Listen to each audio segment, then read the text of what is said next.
Okay, so this is part 6 of Who the Fuck Did I Marry?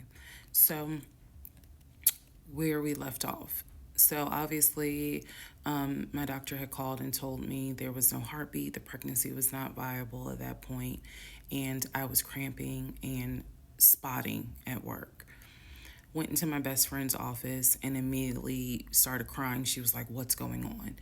And I said, I told her what the doctor said.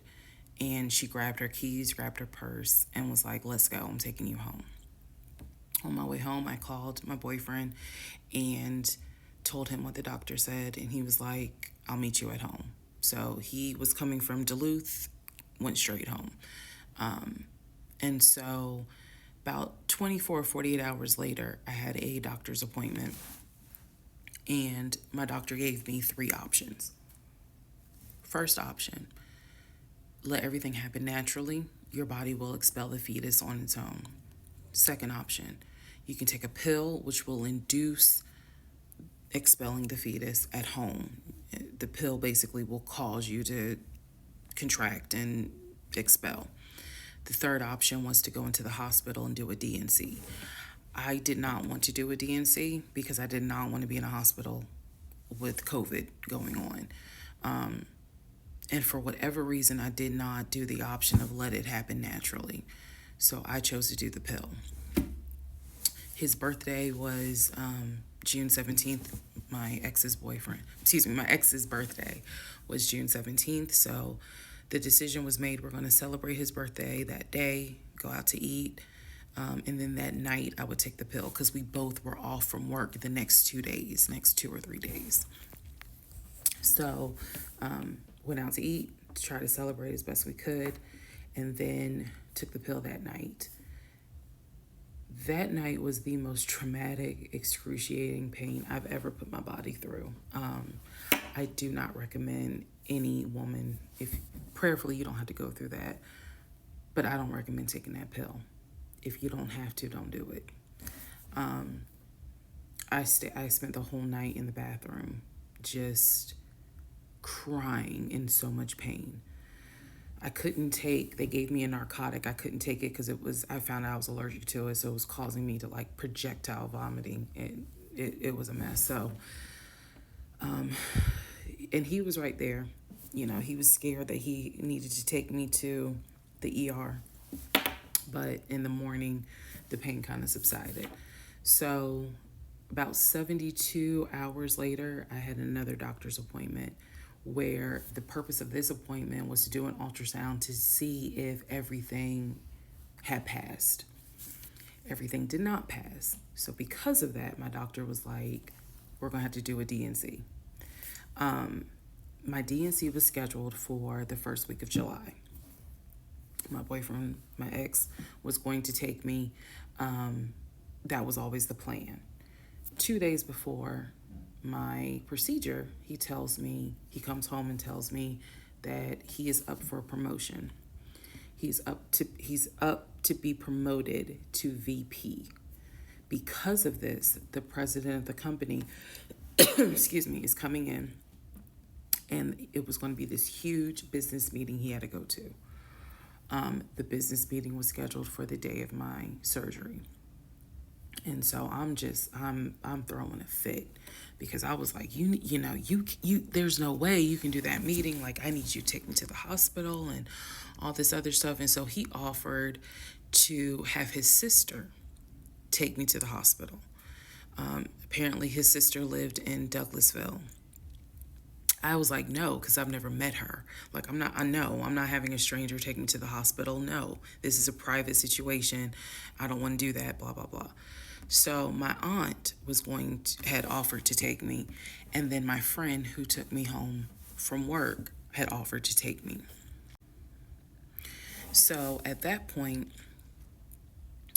we get into an argument because he's like, my sister is, you about your family, so why can't she step in? And I was like, nah, because I don't know her. Period. I don't know her. So my friend offers to take me to the hospital because I was all distressed that he's saying he has a business meeting and he can't take me. So I remember being on I-75 on the connector on the phone with her crying because I was so embarrassed that he wasn't going to be the one to take me and that I was needing to rely on someone else to take me to the hospital in order to get a D&C done. And she was really great. She was like, girl, this is why you have a village. Like, it's okay. Things happen. The world is crazy right now. I will take you. You're going to be okay. So he did not take me to the hospital for my D&C. My friend did. She could not stay because of COVID protocol. So when they wheeled me into pre-op after I got checked in, I texted him and was just letting him know, hey, here's the update. I'm about to, I'm in pre-op. They're going to get me prepared to go back to the surgical ward or whatever.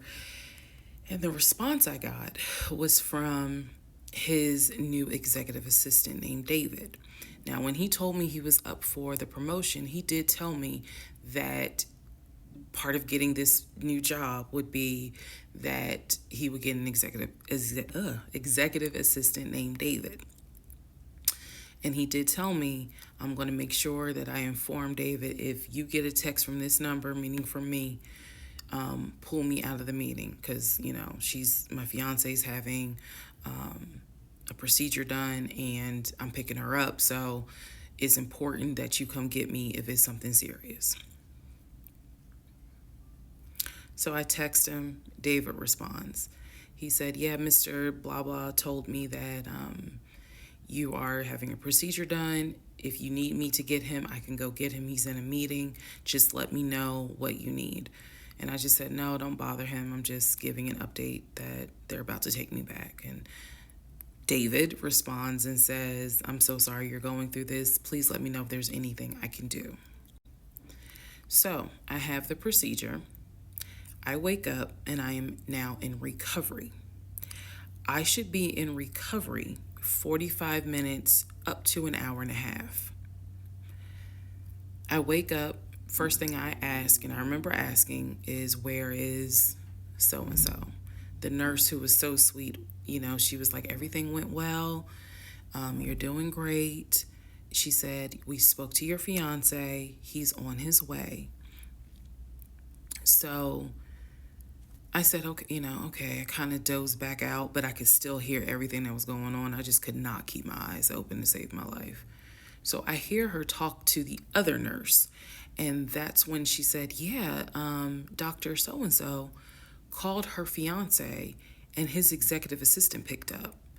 And the executive assistant said that he was in a business meeting and that, you could relate to him what you need to say, and he'll tell the fiance. And my doctor was like, hell no, HIPAA, I need to speak to him. So apparently my fiance called the doctor back about 30 minutes later, and the doctor informed him she'll be ready to be discharged in about an hour. You can make your way and come pick her up. He said he was on his way. He was on his way from Duluth to Atlanta, which is not a huge distance, but the time of day, one thing about Atlanta, there's always traffic. So he should have been there within the hour. I should have only been in recovery an hour and a half. Let's go to the next part.